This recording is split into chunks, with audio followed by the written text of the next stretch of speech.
That's why you grab someone you barely know. Passion becomes both a blessing and a curse.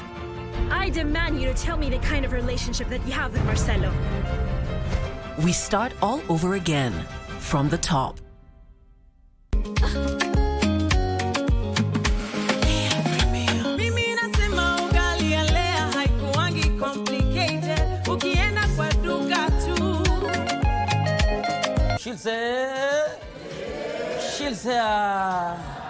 Ugaidi ni tisho kubwa kwetu. Na nikisoma vyema nitaishi vizuri.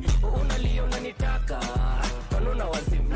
Kitanda cha kata kimekatika katikati ya kata. Je, ni kweli kwamba kilimnemba upoteza ajira za watu wengi? Tukiruhusu mashine haya kuja kati yetu, wakulima wale wadogo wadogo walioandikwa kazi watapoteza kazi.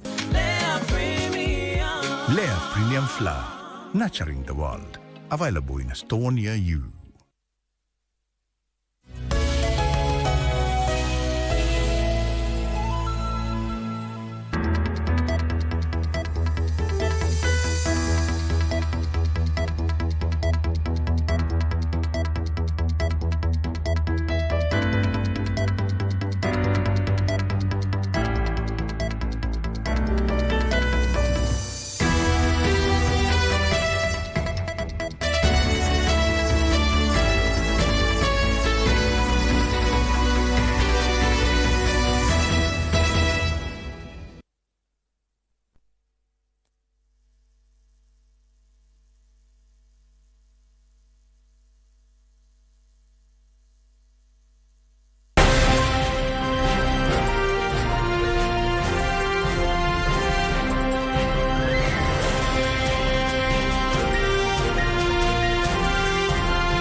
The third edition of the Ma Cultural Tourism Festival goes down the annals of history as the event that President William Ruto officially handed over the management of the Amboseli National Park to the Ma community.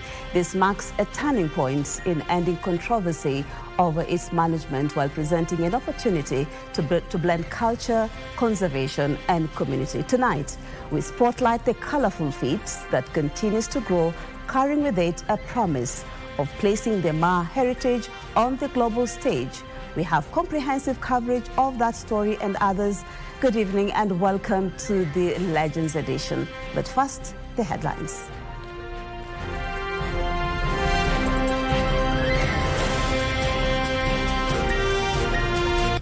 I, William Samoei Ruto, President of the Republic of Kenya and Commander-in-Chief of the Kenya Defense Forces, do hereby ordain, declare, and direct that the management of Amboseli National Park is hereby vested in the county government of Kajiado. Historic handover. President William Ruto hands back management of the Amboseli National Park to the Ma people. Celebrating the Ma culture, hundreds gather at the Amboseli National Park for the Ma Festival. And freedom is here. Kenyan activists Bob Njagi and Nicholas Oyo safely freed after 5 weeks.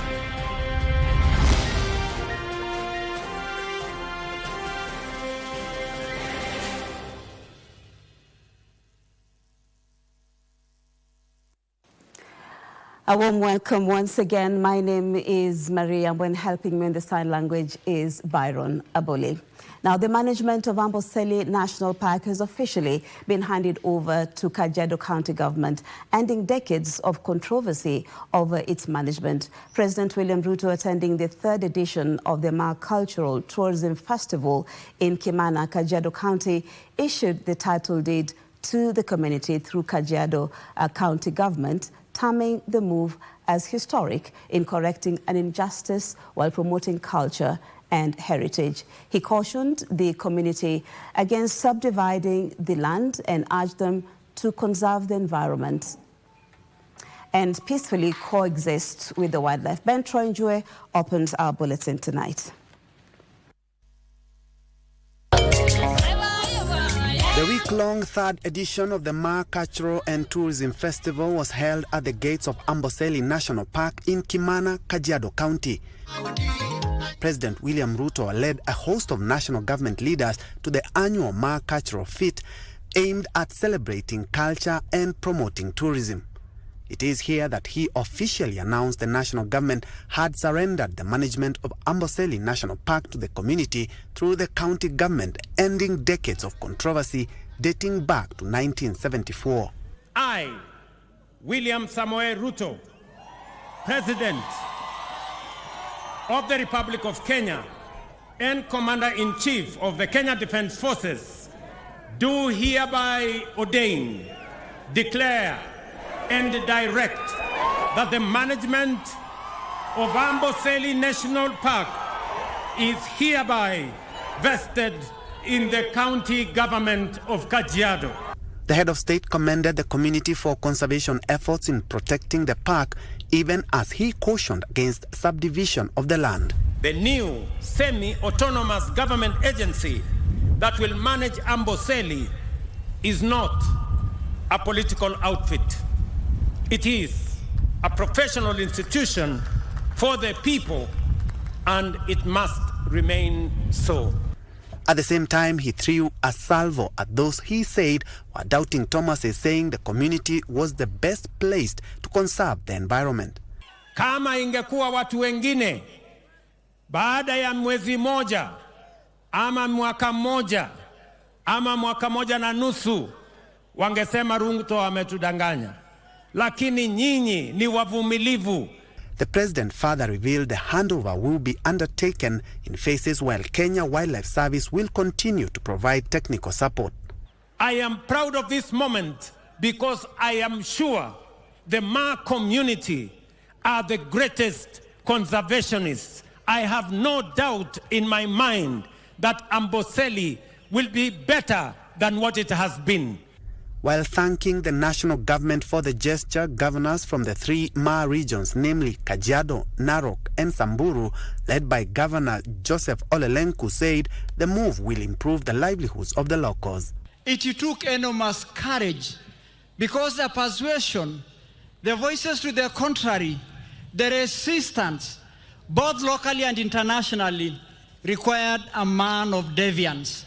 Lakini ni kukuambia tu yala ambayo umefanya leo ni kubwa sana katika jamii hii yetu ya Kimasai. 2027 politics also played out during the event, with local leaders drumming up support for the president's re-election bid. Basi, Your Excellency, tumesema 2-term, jua ikiwa saa 6. Your Excellency, jua ikiwa saa 6 ni njia ya Maasai kusema mchana mchana. Vile umependa watu yetu, sisi tumesema ule mtu hayuko na sisi na ule mtu hayuko na Ruto kwa hii kura ni mtu hapendi sisi. During the event, President Ruto was also installed as a Ma elder. Well, the curtains here have fallen on the week-long cultural extravaganza, the third Ma Cultural and Tourism Festival here under the scenic view of Amboseli and Mount Kilimanjaro behind me. Well, it has been a week full of pomp and color. And the crowning of it all was the handing over of the Amboseli title to the Kajiado County government. Now the park will be under the management of the Kajiado people and the Kajiado County government.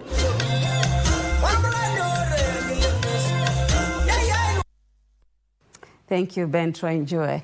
It was a celebration of culture fused with tourism as hundreds gathered for the third edition of the Ma Cultural Tourism Festival in Amboseli National Park in Kajiado County. The event was characterized by a display of color as the Ma community displayed their traditional regalia, not forgetting the characteristic Ma dance as the Morans tried to outdo each other as they jumped in song and dance. Our reporter Jacqueline Masharia captured some of the memorable events as the 5-day event concluded.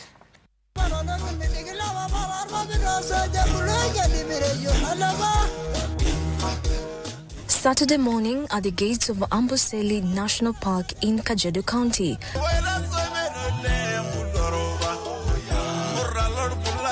The scorching sun and dust did little to deter thousands who turned up for the 5th day of the week-long Ma Cultural Tourism Festival. The sights and sounds telling the unique culture of the Maasai community that is renowned world over.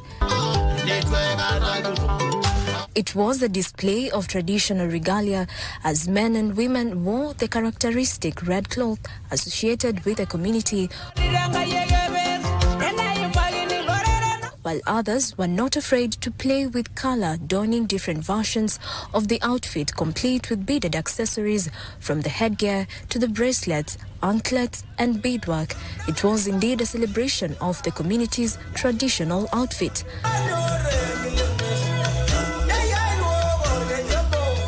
Songs performed in the Ma language echoed across, telling stories of bravery, resilience and identity. The Morans were not left out of the festivities as they entertained the crowds with their spirited dances,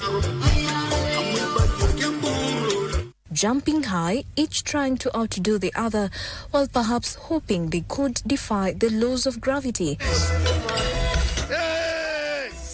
This action would draw applause from the audience, who were entertained by their skill and zeal. It is said, when you go to Rome, do as the Romans do. This saying rang true with President William Ruto, who was the chief guest, also donning the traditional Maasai shuka, complete with a cane reserved for elders. During the feat, he was also installed as a Ma elder, a symbolic act signifying honor and respect.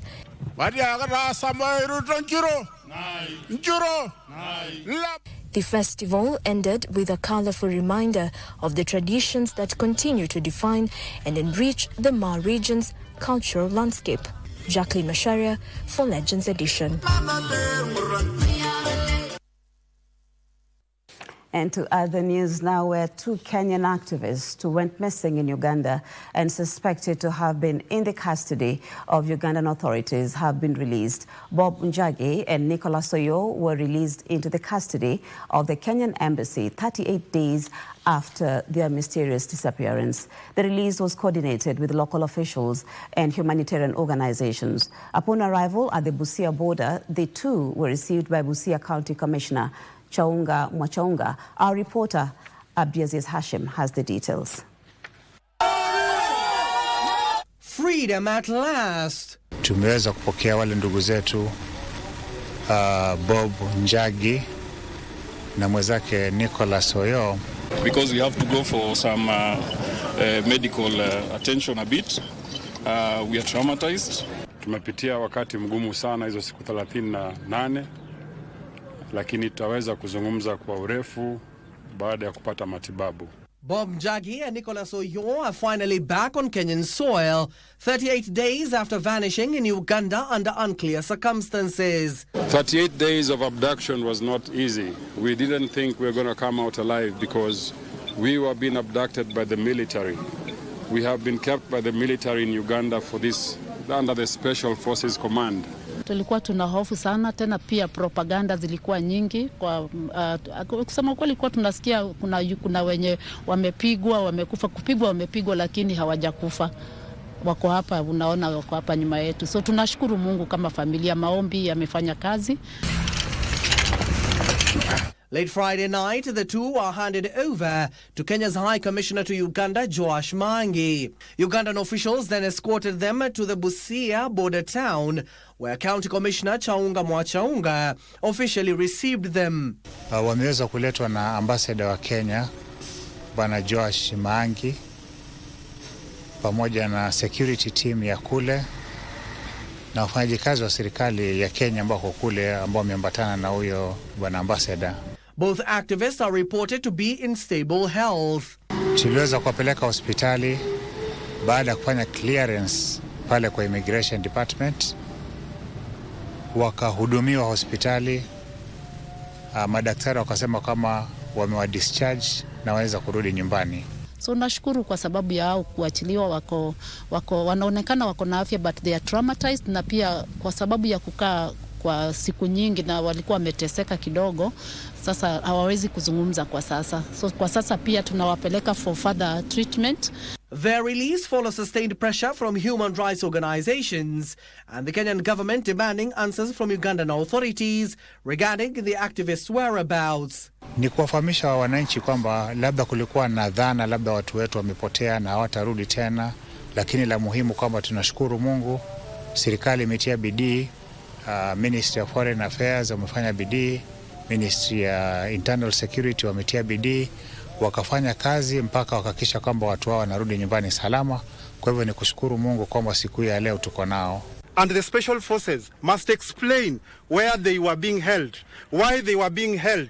That all the noise we were making, as it was called, all the demands we were making was not in vain. Njagi and Oyo disappeared on October 1st, 2025, shortly after being linked to opposition politician Bobby Wine's campaign activities in Buyende and Kamuli districts. Abdiaziz Hashim for Legends Edition. Viva comrades, viva! Viva comrades, viva! The Director of Public Prosecutions, the DPP, Renson Igonga, has confirmed the arrest of a former British soldier, that is Robert James Parkes, in the United Kingdom, paving way for the extradition proceedings to begin in connection with the 2012 death of a Kenyan national, Agnes Wanjiru.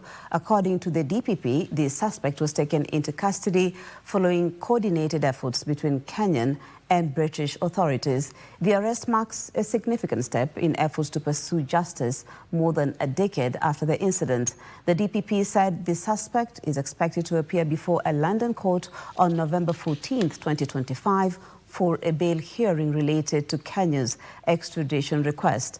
A subsequent case management session has been scheduled for December the 9th, 2025. Wanjiru, a 21-year-old mother and freelance hairdresser, disappeared on March 31st, 2012.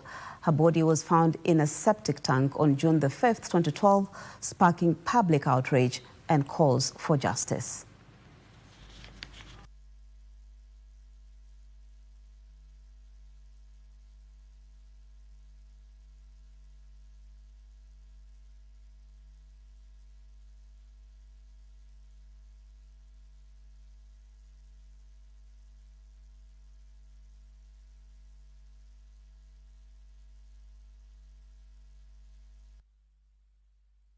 Well, and that story brings us to our first break of the bulletin. We still have much more lined up for you, including sports. Stay with us if you can.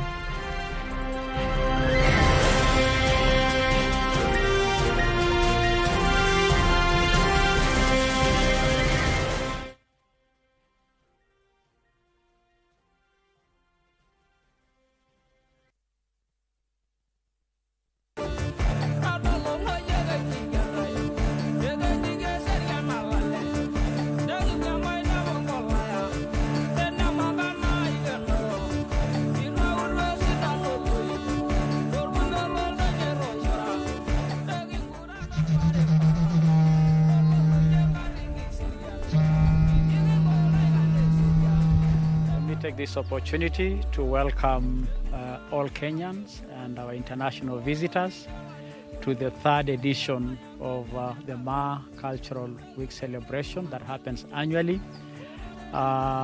This year's motto is promoting Ma cultural expressions for socio-economic development. And the venue is slated for Amboseli National Park in Kajiado County. And it is an all-system go. All the preparations are on course. This is supported by our county governments and the national government as well. And we'll be hosting, the president will be attending the occasion. So we welcome you, Kenyans and our international visitors to Amboseli to celebrate with us the iconic Ma culture. This year, we're going to celebrate our Ma culture in Kajiado at Amboseli National Reserve, promoting Ma cultural expression for socio-economic development. Ma Sintai Orgeretilang. Ma Sintai Orgeretilang. Ma Sintai Orgeretilang. Ma Sintai Orgeretilang. Kijo Ma Sintai Orgeretilang. Karibuni wote. Ma Sintai Orgeretilang. The Far East, the Middle East, the West, and even the African continent, all are welcome. Ma Sintai Orgeretilang. Ma Sintai Orgeretilang. Ma Sintai Orgeretilang.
Got the fear of missing out? Want to keep up with all the latest entertainment news and latest celebrity gossip? From the latest rumors to popping events to the newest fashion trends, here is where you get all the tea or juice when it comes to entertainment, and you get it served on time. All that and so much more on Grapevine every single Monday only on KBC Channel 1. Remember, if you did not see it on Grapevine, then it most probably never happened.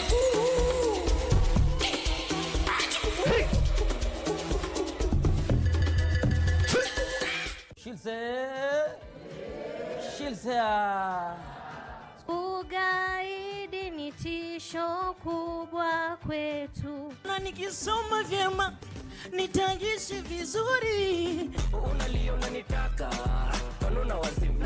Kitanda cha kata kimekatika katikati ya kata. Je, ni kweli kwamba kilimnemba hupoteza ajira za watu wengi? Tukiruhusu mashine haya kuja kati yetu, wakulima wale wadogo wadogo walioandikwa kazi watapoteza kazi. Akili mnemba inaongeza ufanisi.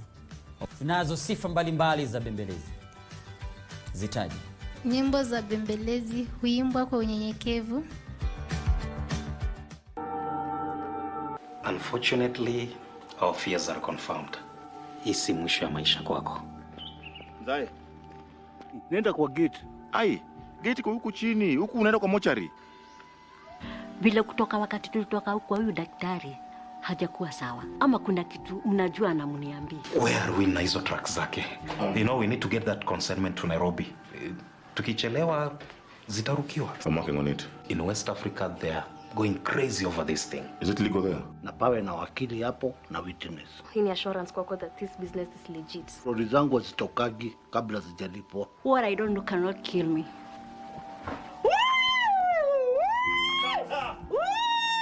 Sasa hii ni nini? Sasa unapigia nani nduru? Mama Jabali uko poa?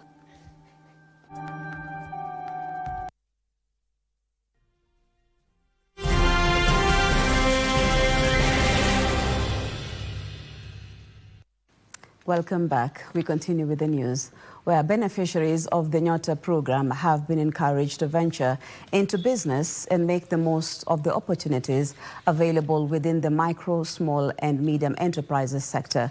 Speaking at Uhuru Gardens in Nairobi ahead of the 25th East African Community MSMEs Trade Fair, Cooperatives and MSMEs Development Cabinet Secretary Wycliffe Oparanya reiterated the government's commitment to strengthening regional trade, youth innovation and entrepreneurship for a more vibrant economy.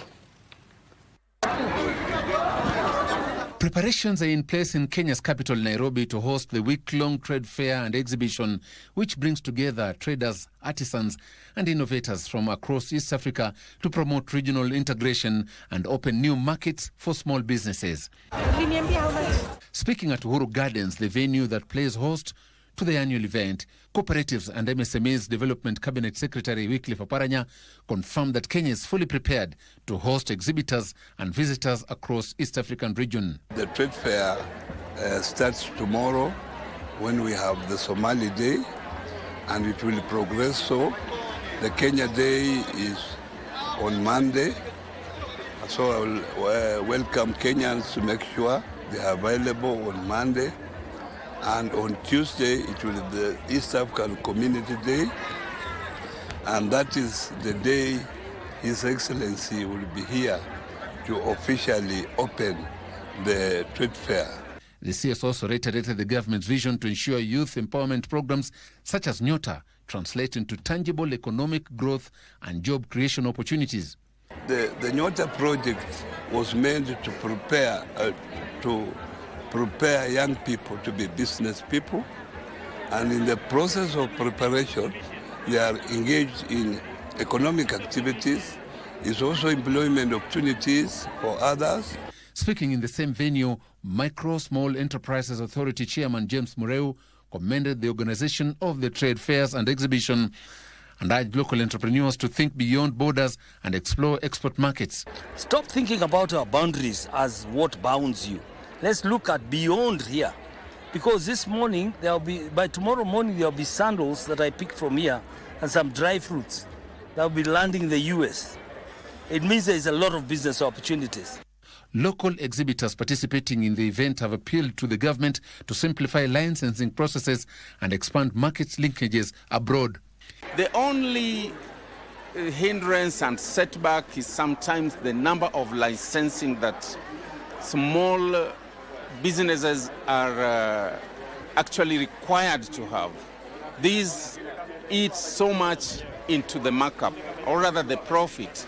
Female exhibitors are also using the platform to showcase quality products and grow their reach across the region. My advice to SMEs, both women, I would encourage them to take up such opportunities. Among the exhibitors is EAC Markup 2, who help women entrepreneurs. So if you're a woman, just take up. Joseph Ohungu for Legends Edition. We have your numbers. And the human resource officers will be required to submit claims for compensation of uniformed discipline service officers who either got injured or lost their lives in the line of duty. Public Service Principal Secretary Dr. Jane Mbonya says the government has 1.2 billion shillings compensation kitty meant to provide relief to families of the deceased. She spoke during the annual National Joint Prayer and Thanksgiving service for the officers and their families held at the Holy Family Basilica here in Nairobi.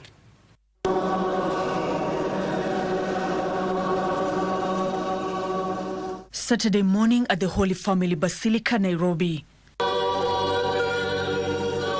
Uniformed discipline service officers and their families, in moments of deep reflection, away from the rigors of duty, for a solemn rite of annual National Joint Prayer and Thanksgiving service. The officers, who often endure difficult conditions in their line of duty, were prayed for alongside some of their tools of work.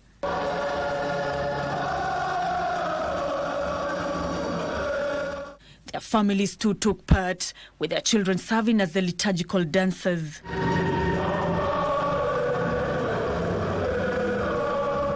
Reverend George Muthaka, who is in charge of Uniformed Services Chaplaincy, called on the officers to serve with integrity.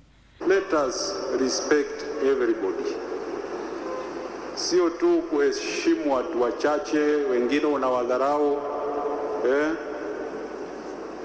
Komanda akija kwa ofisi uko huko umesimama, you are in your best behavior, lakini wacha mtu aje kuleta malalamishi. You have no time for them. He stressed the place of families in shaping a wholesome officer. Mtu ana mshahara, ana kazi mzuri, una uniform na hauna bibi. What are you telling us? Can we have families? Wewe dada, uko KWS, uko mrembo, una uniform mzuri, utakozaje bwana? Au wewe chukua moja ujioshe, hakuna haja ya kuhangaika.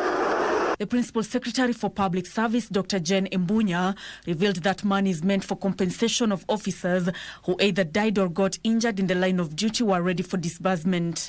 We only have the mandate to take care of your medical insurance, but we did not have any contractual agreement with whoever could assist us disburse that money. We have got the advisory, we are ready to go. And please, can we have all these claims into my office so that these payments can be made? 1.2 billion is waiting for all our officers. She impressed upon the officers not to shy away from seeking counseling services when confronted by danger or depressing situations. You cannot cry alone. We are here to offer you that shoulder. Pick your phone and dial 1919. We shall reach out to you. During the service, the Kenya Forest Service took over the mantle to organize the next Thanksgiving service after the Kenya Wildlife Service completed its 2 years. I also want to commit to provide the necessary support, necessary leadership, and also the stewardship for the success of the prayers for all of us in the next 2 years. In our line of work, we will face many challenges and obstacles. Remaining resolute in the face of adversity will be our greatest armor. It was a moment of reflection and thanksgiving for the men and women in uniform, giving them the much-needed motivation to continue serving the nation. Nancy Okware, reporting for Legends Edition from Holy Family Basilica, Nairobi. Thank you, Nancy Okware. At least 2,000 learners from Gataka slum in Kajiado North Sub-County are set to benefit from a new smart library expected to bridge the digital divide among learners. The program being implemented courtesy of Women in Technology and Innovation Africa in partnership with the Rotary Club of Karen will be domiciled at Nkai Murunya School Complex. These students in Gataka slums in Kajiado County are among the most optimistic lot in the country. Despite their environment, they can now learn new digital skills following the launch of this 4.7 million shilling smart library. I've seen a lot of improvement because in the past it was hard for us to study computer because there were not any available ICT. The library, that has 64 high-speed internet-powered computers, will serve as a safe after-school hub. This is happening by the initial steps of having the digital literacy program that is based in the Directorate of Primary Education that is working towards integration of ICT in education. Speaking during the launch in Kaimurunya Comprehensive School in Gataga, Kajiado County, Women in Technology and Innovation Africa founder and chairperson Eunice Polman also said they plan to expand the Smart Libraries initiative to other undeserved schools across the country. It's obvious that we need to empower the young people, the young generation, to adapt using digital devices. Tilio Marco for Legends Edition. The Muslim faithful in Mandera County have embarked on countrywide prayers following the prolonged dry spell and the delayed rains in the region. The prayers that cut across all the mosques in the county sought divine intervention in what is now turning into a crisis, with the number of livestock reported dying due to drought. The county government has meanwhile upscaled mitigation measures, among them water tracking and fodder distribution to the affected villages. The delayed October-December short rains and the failed rains in the last season has taken a toll on pastoralists in Mandera County. Most of the pastoralists have so far migrated to other regions in search of pasture, leaving behind women, children and the elderly. The Muslim community in the region has now turned to divine intervention in the crisis. Muslim faithful Saturday held special prayers for rains across all mosques in the county as they called for more humanitarian aid to vulnerable villages. Wamekufa sana kwa hii njaa. Sasa tunaambia watu waende na maji na chakula, waende huko wapatie watu. Unajua hivi, umefahamu? Sasa tunaambia watu wasaidiane, wasamihane, tuende kwa Mwenyezi Mungu Subhanahu wa Ta'ala, tukue sisi yote moja. Na tumejumuika hapa kuweza kuomba Mwenyezi Mungu. Kwa lugha ya Kiarabu tunasema Robdon, ama kuomba kwa mvua. Kwa muda mwingi hatukupata mvua na kila moja amejielewa ya kwamba kuna tatizo ya watu kutorudi, yani in another word kurepent kwa Mwenyezi Mungu. Mandera County CEC for Water Dr. Mahmoud Eda said the drought situation was worsening every other day, saying the most affected regions are Lafe, Kotulo and parts of Mandera West. The population that is at risk is so huge that now we are calling for the national government and the development partners to take this matter very seriously. We can no longer wait for another day in terms of planning and intervention. And so we want to tell the national government as well as development partners that the people of Mandera are at great risk with respect to this drought. And so interventions are to be done now and not tomorrow. But as they say, every cloud has a silver lining. At the Mandera ESP market, fodder traders are making a kill from the situation. Livestock farmers are flocking to the market to buy the much sought fodder, but at a fortune. Hii kupanda hivi ileta baka inasafirishwa baka Ramo, baka Asabitu, Guba, Ola, Kwargadud, Warankara, Lafe, Arabia, baka Damasa. Indo naleta yani ikwe juu. Sasa vile mnaona na maisha yako hii imekuwa kali sana.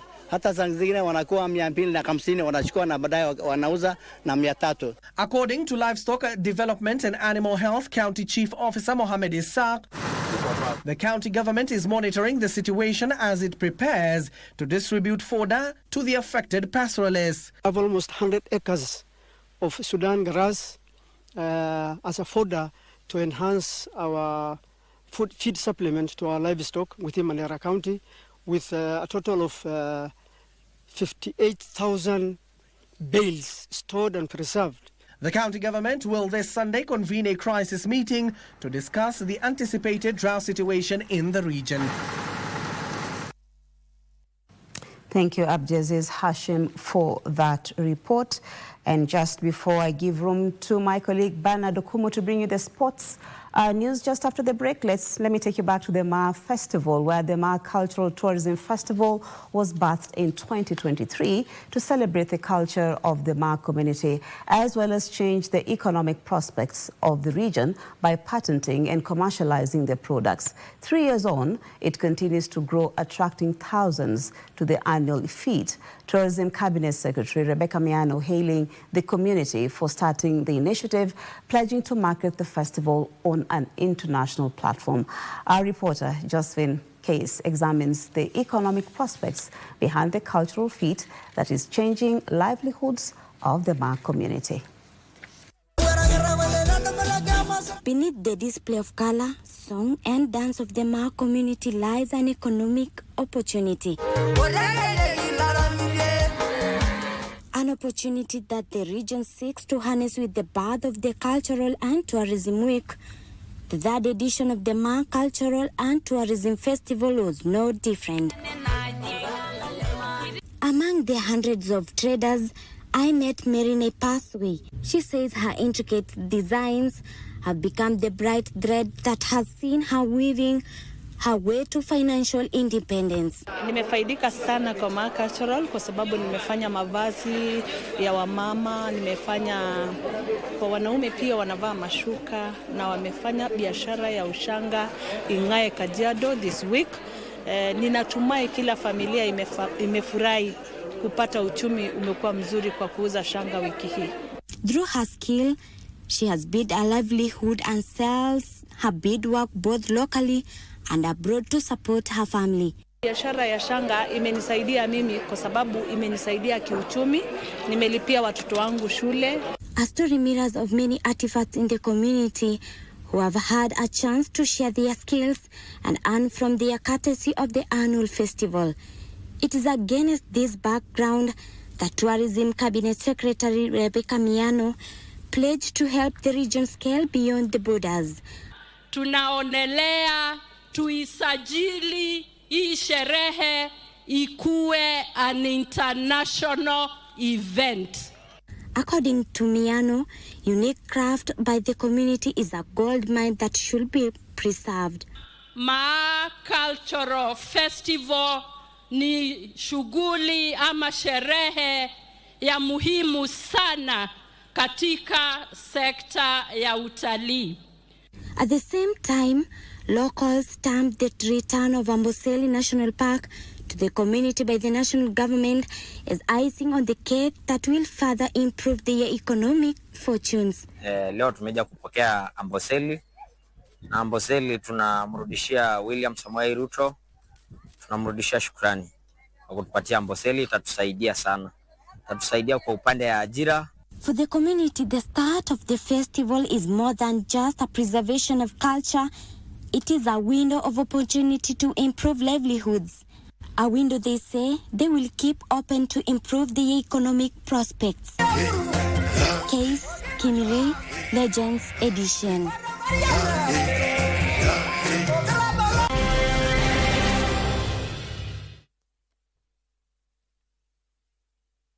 It's best, but I believe in love.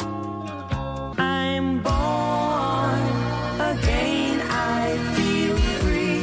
Let's just kiss and say goodbye. Leave me as a share with you. Did you really care? Did you care at all for me?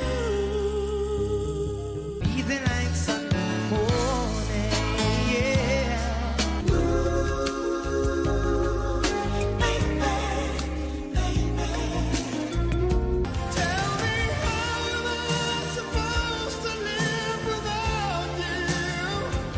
One moment of violence and one stray bullet changed everything. Mdogo wake akaniambia, unajua mama, mtoto wetu ameumia. Akaniambia ameumia uso. Uso wake alishutiwa kwa tumbo na yani akashutiwa hapa ikatokea na huku. And in the midst of this heartbreak comes a first of its kind facial reconstruction surgery. This is actually a 3D printed model and we put everything back together. We anticipate that this is what we'll have tomorrow and this should be able to sit and fit well. Join us this Sunday as we take you into the theatre to witness the first of its kind cranial facial surgery at the Kenyatta National Hospital. True love never fails. It never dies. It only fights harder. Rebecca, just one chance. Give me one chance and I promise you this is going to work out. Color of Passion, where love, family, and destiny collide. Didn't I tell you to shut up? We rewind, retake all the top. I don't care, but for me, that's not right. From the heart of Mexico comes the story where love burns brighter than the morning sun and jealousy hides behind every smile. It seems that you're madly in love with him, or maybe you're just desperate to get married. That's why you grabbed someone you barely know. Passion becomes both a blessing and a curse. I demand you to tell me the kind of relationship that you have with Marcelo. We start all over again, from the top.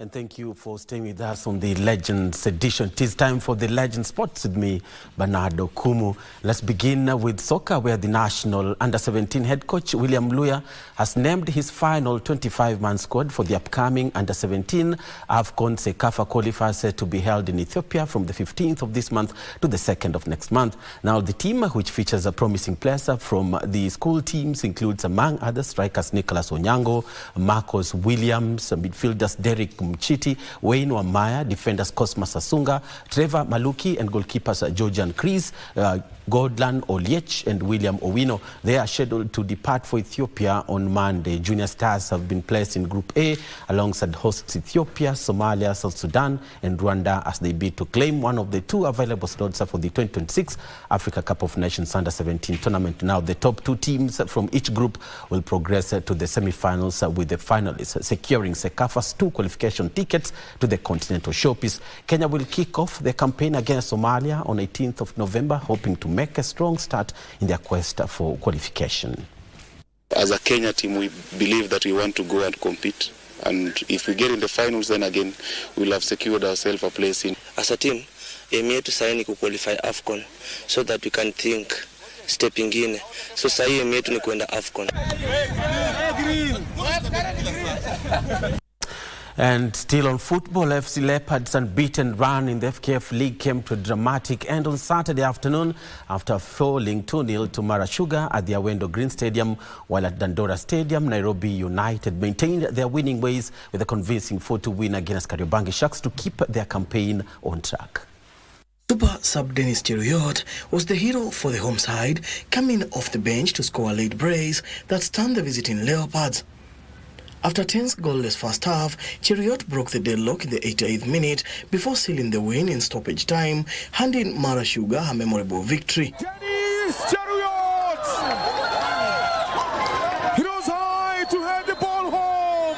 The result lifted Mara to the 8th position on the league table with 10 points, while AFC Leopards remained 4th with 12 points. Kitu ambacho itakuwa muhimu kwao ni kukuwa consistent. Consistency ni kitu muhimu because pia bali na kushinda sijafurahia vile tumecheza baadhi ya kipindi cha pili. So ni mambo ambayo tutakwenda kuzungumza because tuwezi kufanya vile kama tunataka kukuwa consistent kushinda. Kwanza vile nilisema mara ya kwanza, kiwanja kibovu, huwezi fanya kitu unataka kumbezea kufanya. Haya pia nimekuwa na majeri na ukiangalia defense line yangu nimekuwa na vijana wamekuwa wagonjwa, so unajua ni kitu ni kama tumebadilisha timu hapo kwa defense line, tumebadilisha. Ukiangalia kuna players wawili wamecome in, pia at least me affect ni game plan yetu. In other league encounter, Nairobi United outclassed Kariobangi Sharks with a convincing 4-2 win to keep their campaign on track. And Kenya Morans won their opening 2 matches of the ongoing Zambezi Sevens Challenge in Harare, Zimbabwe. Morans opened the tournament with a 41-0 win over Old Hararians and went on to beat Pitbulls 36-0 in the second game. Meanwhile, Menengai Oilers are the champions of the Impala Flightlight tournament after beating Non-Scripts at 32-20 in the final played earlier today at the Impala Club. Menengai Oilers led from the get-go, opening a 9-point gap to lead 24-15 at halftime before extending that lead to win by 12 points. KU's Black Blood finished third after beating hosts Impala 21-19 in the third-place playoff, which ended before the final. Black Blood trailed by 4 points to Impala by the break, but regained the lead to stay on top and eventually win the game by a narrow 2 points. KCB once again had to settle for the plate after beating Swarthmore Leos 47-12 in the 5th-place playoff encounter.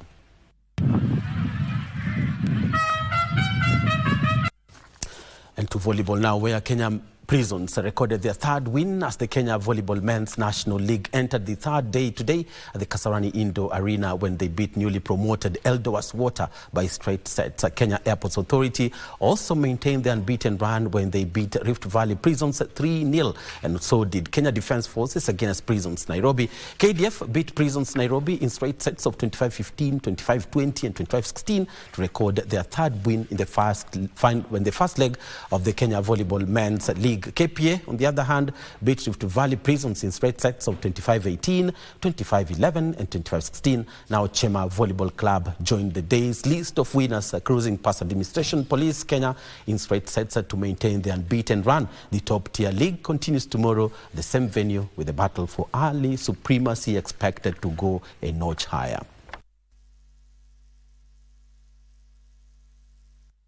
And Kenya's Zayan Virani and Nigeria's Prosper Okonkwo combined brilliantly to clinch the boys' doubles title at the International Tennis Federation J60 Nairobi tournament, defeating the Czech Republic pair of Dominic Vanya and Ryan Zerai 7-6, 6-3 in an entertaining final played at the Nairobi club on Saturday. Frederick Moki has the report.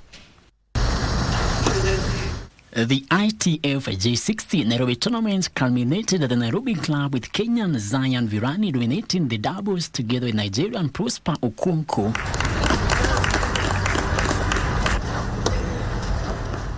The duo claimed a 7-6 sets win in the first set before blending sharply to win 6-3 sets in the second. Meanwhile, Italy's Mattia Baroni produced a commanding performance to capture the boys' singles title, overpowering Spain's Oleg Kovian 6-love, 6-3. In the girls' category, Serbia's Ena Ilic was crowned the champion after beating Maria Vidutova 6-1, 6-4 sets.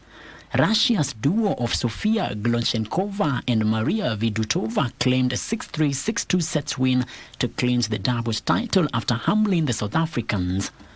Frederick Moki for Legends Edition. And thank you, Moki, for that report. Now, the Women's Basketball League Africa qualifiers kick off tomorrow at the Nyayo Gymnasium, bring together 8 teams from across the region. Host Kenya will be represented by reigning national champions, Kenya Ports Authority. And to boxing now, where 8 mouth-watering bouts are on the cards in the UFS boxing event at the Age Convention Center on the 29th of this month, with one specific bout meant for more than just the entertainment in the ring. Kenyan Kevin Gashe will make his boxing debut against a compatriot, Wycliffe Andabu, in an untitled bout that will see Gashe fighting under the theme, Fight for Mental Health in and outside the ring. Kevin Gashe will take to the ring for the first time to fight Wycliffe Andabu in a 4-round middleweight bout at the Edge Convention Center in Nairobi on 29th of this month. But it will be more than a boxing fight for debutant Gashe, as he will be fighting for mental wellness. This is a fight that it's my debut, and it's also special because November is Men's Mental Health Awareness Month, and I'm doing it for that because November you're supposed to pick up a fitness challenge, and this is the fitness challenge I've chosen to pick up. The 33-year-old mental health advocate is hoping to make it 2 wins on that night, winning in the ring and also winning outside the ring by passing his message of mental health, especially to men. Everybody, people from all walks of life, every age group, this message is for men also specifically because honestly, compared to women, men have a harder time talking about their emotions, So I'm targeting everyone, people from all walks of life. Prioritize your mental health. Speak up. It's not about manning up. Speak up. He has been training in Nairobi in readiness for the UFS BXNG night, and his will be one of the 8 fights on card on November 29th. I'd like to thank SportsPesa for sponsoring this event. I'm very, very grateful that they have accepted to also pass the message of mental health and collaborating with mental health as well. I'm really grateful, and I hope we keep doing this and we can do more just to spread this message of mental health awareness. Outside the ring, the psychologist has been advocating for mental wellness since graduating at the Scotland University of Dundee in 2015. When you box, it doesn't mean you have to get into the ring, right? Boxing has helped very many people with self-confidence, self-awareness, emotional regulation, routine and discipline, and these are the skills that are important in life. So I feel boxing goes hand in hand with mental health because it teaches people those skills such as resilience as well that are important in life. And boxing is something that I'm passionate about. I felt it was just an easy choice to go this route. He worked for Chiromo Hospital Group since graduating until 2019, when he decided to go private at the Mental Wealth Haven in Lavington. Boxing is a metaphor of life, In boxing, you go round by round. The same way with life, you go day by day. And it's not about winning every round, it's staying in the fight. And I think that's what's important in life as well. You can't win every day, but you just try and stay in the fight as much as you can. His bout will be one of the 8 fights on that night, with the main bout being the women's super bantamweight fight, pitting Kenyan Consolata Musanji against Sandra Aterm of Sweden. The 10-round bout will be preceded by a 6-round welterweight bout between Kenyan Richard Okoth and Bruno Muwezi of Uganda. Despite November being the Mental Health Awareness Month, Gashe will not only fight this November, but will continue with the sport even after November 29th, as he hopes to continue using boxing to encourage the men to speak out. November is Men's Mental Health Awareness Month, and one thing about men, we've been raised to feel as if when we bottle up our emotions or when we don't talk about what we're going through, that's strength, right? However, that's false. If you look at the statistics in the world, 80% of suicides are men, right? Which shows that the bottling up is not working. The message I want to spread across is we need to speak up as men. Actually, when we speak up, we save lives. When we speak up, it shows strength. Because if you think about it, when we're going through problems, our natural response is to escape or stray away. Here, you're actually talking about what you're going through. You're actually facing it. And if that's not real strength, what is? So my message is we're fighting stigma of men's mental health inside and outside the ring. He has also not ruled out a title fight in the coming years. As he says, should an opportunity come, he will grab it with both arms. Win or lose, the message is clear that mental health in men is important. It needs to be prioritized, and we need to speak up. There is strength in vulnerability. Buckley Feather, Legends Edition Sports.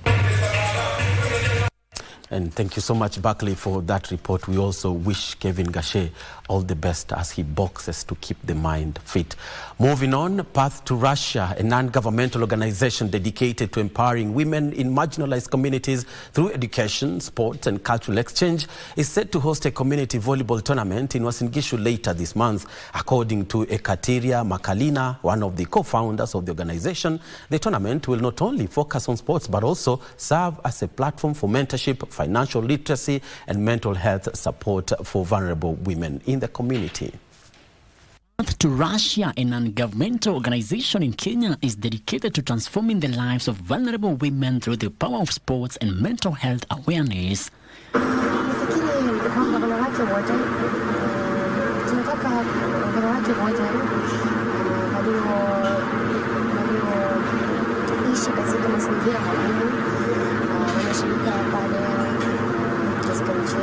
Founded with a vision to create stronger, healthier, and more confident communities, the organization travels across counties using sporting activities as tools for empowerment. Transformative power of sports, and these matches can create initiative platform where a woman can build confidence when they can develop teamwork skills, and it's not only a game. We can give a lot of support for these women.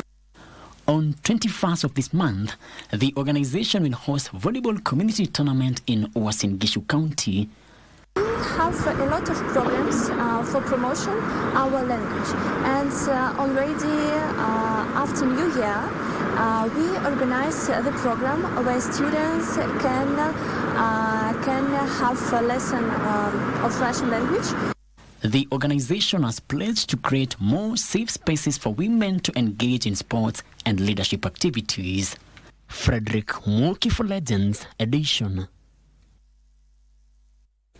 And Athletics Kenya has postponed its first open track and field weekend meet for the 2026 season, which was to be held this Saturday owing to the bad condition of the Mumia Sports Complex. The venue was muddy following heavy rains in the sub-county. Athletes flocked to the stadium as early as 7 a.m. but were forced to wait until 10 a.m. when Athletics Kenya officials called off the event following futile efforts to clear and level the field using excavators. They were also unable to get another venue in time. The first track and field meet has been postponed until further notice, with the second meet scheduled mid-January at Thika Stadium.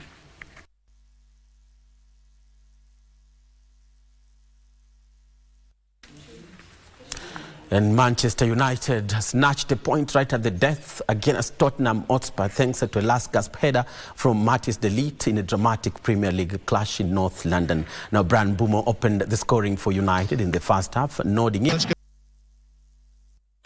It looks like close to Manchester United snatching victory from jaws of defeat, but it was a draw. Looks like a victory to them. Meanwhile, another match, of course, ongoing between the league leaders and third place. That's Arsenal facing Sunderland away, and it is 1-1 after 60 minutes. Moving on, the 6th edition of the Islamic Solidarity Games has officially kicked off in Riyadh, the capital of Saudi Arabia. The grand opening ceremony marked the beginning of a 2-week sporting spectacle that celebrates unity, culture, and excellence across the Islamic world. This year's games bring together athletes from 57 Islamic countries, all competing for glory in 23 different sporting disciplines. The event serves not only as a stage for athletic achievement, but also as a platform to strengthen bonds and promote solidarity among participating nations. Azerbaijan is well represented, with 179 athletes taking part across 20 sports categories. The team is expected to be among the strong contenders for medals, building on its rich sporting tradition. The Islamic Solidarity Games will run until November 21st, when a colorful closing ceremony will officially bring the 6th edition to an end. The Riyadh Games continue to embody the spirit of sportsmanship, friendship, and unity values that remain at the heart of the Islamic Solidarity movement.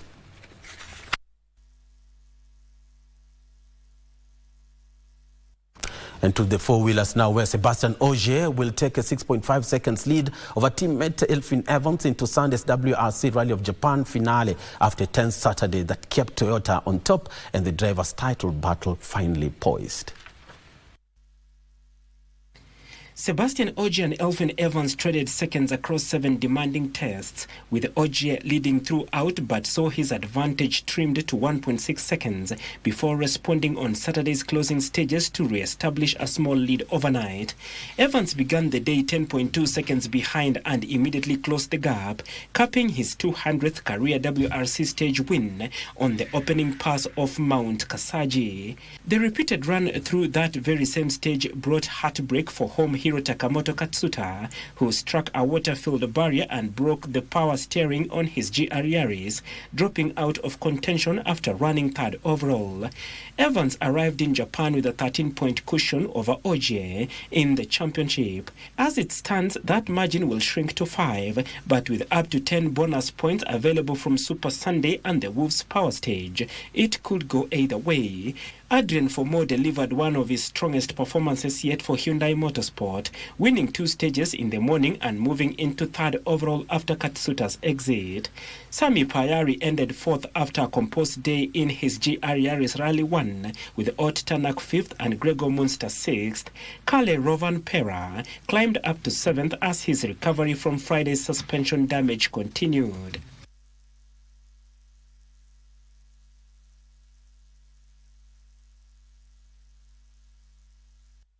And definitely, Buckley Feather brings us close to the Legends Sports Edition. Thank you so much for watching. I'm Bernard Okumu, wishing you a great weekend ahead. Back to Marie to bring a cup to the Legends Edition. Thank you so much, Bernard. We've come to the end of the Legends Edition. As always, thank you for your time and your company. My name is Marie, and when helping with the sign language was Byron Abule.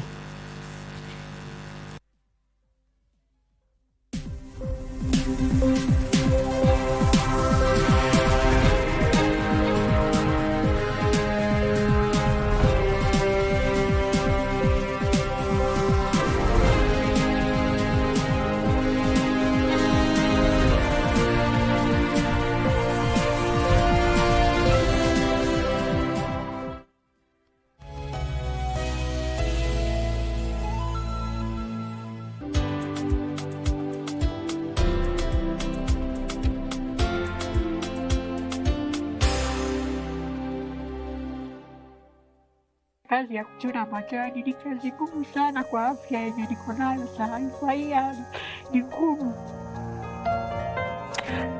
Siwezi nikakaa kwa jua. Nikiumwa na kichwa huwa natamani mbingu ipasuke, sababu ile uchungu nakuanga nayo ni kali. Ama ikue sasa nimeenda nikakunywa kitu moto ikinichoma, ni uchungu sana. Nilikuwa nimejaribu dawa, lakini mwanadamu ni mwanadamu tu. Mtu akiona shida anakutoroka, na wale wanafika mahali, wanafika mwisho wao, wanachukua watoto, wanaua, wanajiua, wanakufa. Nilisema sitafika hapo, nikaomba Mungu asinisaidie ndio nitalea hao watoto. Tushinde.com. Cheza safe, cheza smart. Gambling is addictive. Not for persons under the age of 18 years. Sasa kwa star 419 hash uko na game mpya. Tushinde spin corner. Simply spin. Kisha ngoja, na kwa entry moja unaweza angukia na uspin hadi mara 3. Na ikigonga 25,000 na kufikia instantly. Cheza spin corner sasa hivi kwa star 419 hash option 4. Tushinde.com. Cheza safe, cheza smart. Gambling is addictive. Not for persons under the age of 18 years.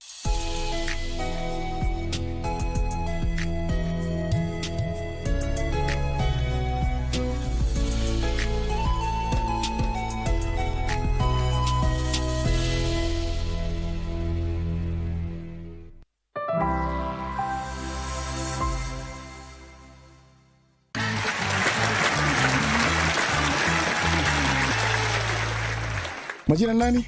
Eunice Kisanga. Kutoka wapi? Kutoka Kitui. Kana kupeleka aje maneno? Kuko tu sawa. Sawa, iko kitu. I believe utaipata. Big man, the one and only, jina nani? Bernard Pinangata. Kutoka area gani? Kutoka Kuresoi. Bernard, karibu. Arsenali, timu ya Ingo, unasemaje? Niko poa. Timu kubwa. Timu kubwa. Jina nani my dear? Celine Robi. Celine Robi, kutoka maeneo gani? Kangemi. Nice. Celine, Ben na Eunice, hapa ndani nimekujazia mabati 5 za kujijengea.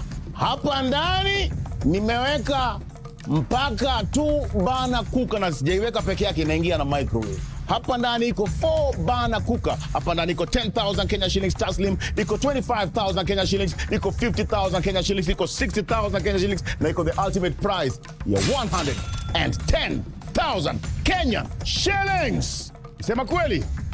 Fungua pazia.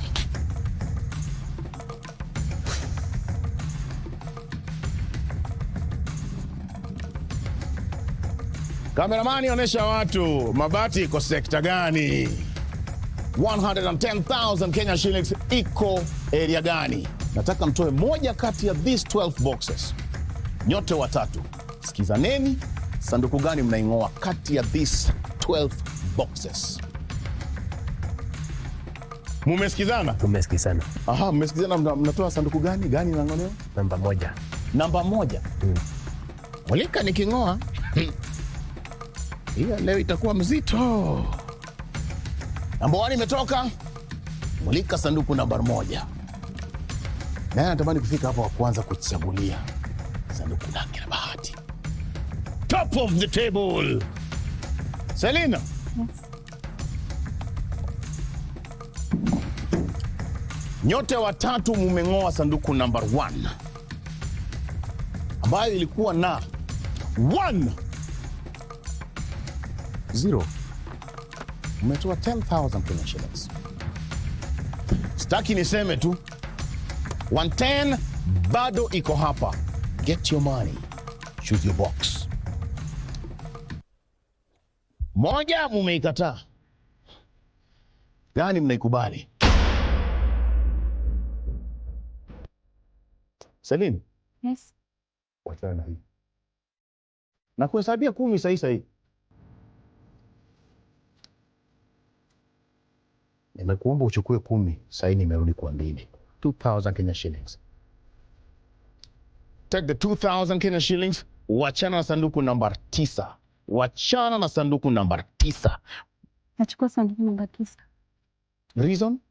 Sababu? Nataka hii. Unataka tu hiyo? Na je, nikiongeza ifike hata 4? Najua umekataa 10, lakini naona ukikubali 5. Chukua hii. Celine, Nakwama hapa. Mulika sanduku namba 9. Selina! Selina!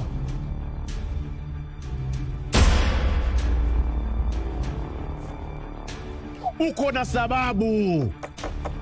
na sababu ya kukua hapa, si ndio? Unaenda huko kwa watu wa Manchester sijui kufanya nini.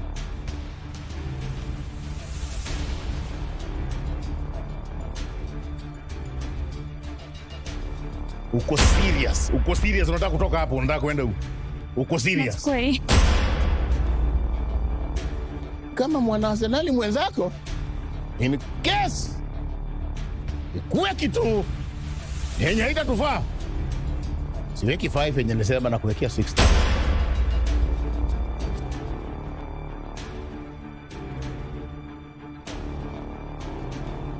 Nachukua 7. Nachukua 8. Nachukua namba 9. Nachukua namba 2. 9. Achana mbili yangu. Amua, nimekuachia. Neutral ground 9,000 Kenyan. Uko sure? Celine, unanifuata? Kama unaichukua, ichukua kwamba ni wewe mwenyewe. In 3, Celine, unachukua yako, unachukua yangu, ama unachukua this one? Uamuzi ni wako. Siko hapo. Nimenawa mkono na 9,000 hapa. Nachukua namba 2. In 2, Celine. Is it 2? Is it 9? Is it 9,000 Kenya shillings? Ama unageuza sanduku ingine? Bado uko na fursa. Nachukua namba 2. Selina. Ya mwisho. Is it sanduku namba 2? Is it 9 ambayo uko sure nayo? Is it the 9,000 Kenya shillings? Ama unageuza? Final. Fungua sanduku namba 7.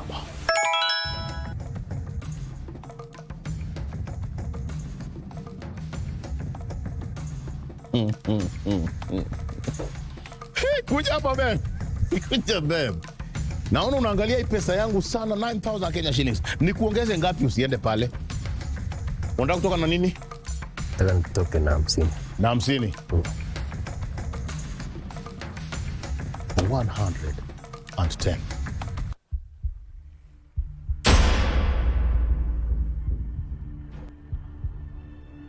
Unataka? Sanduku. Utoke na nini? 50.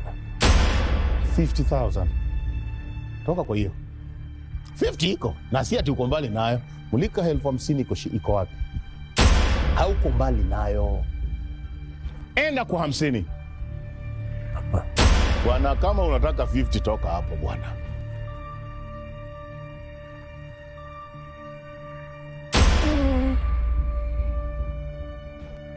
Ama namna gani?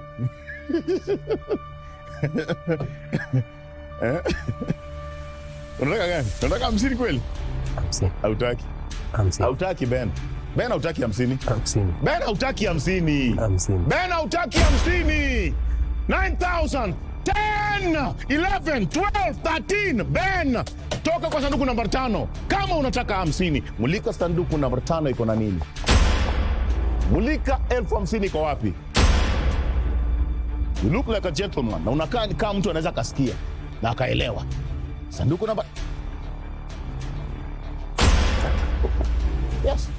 Yes. Now we are talking.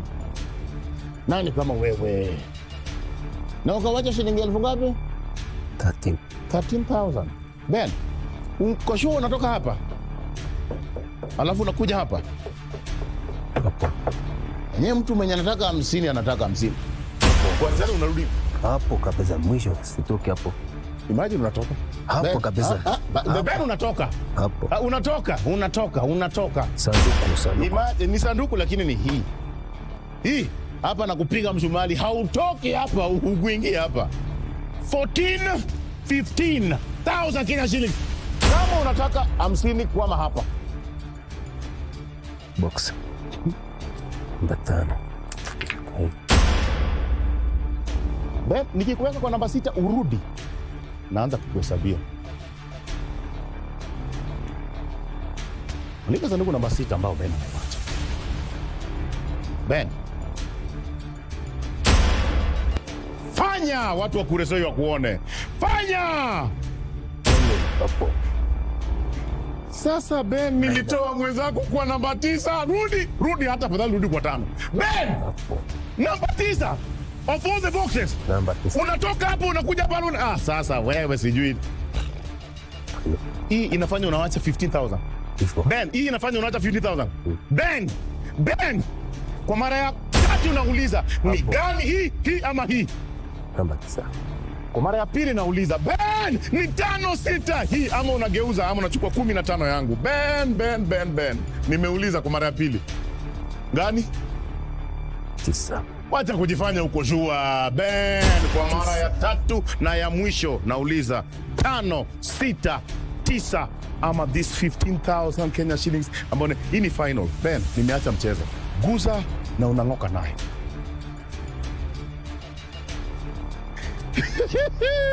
Gusa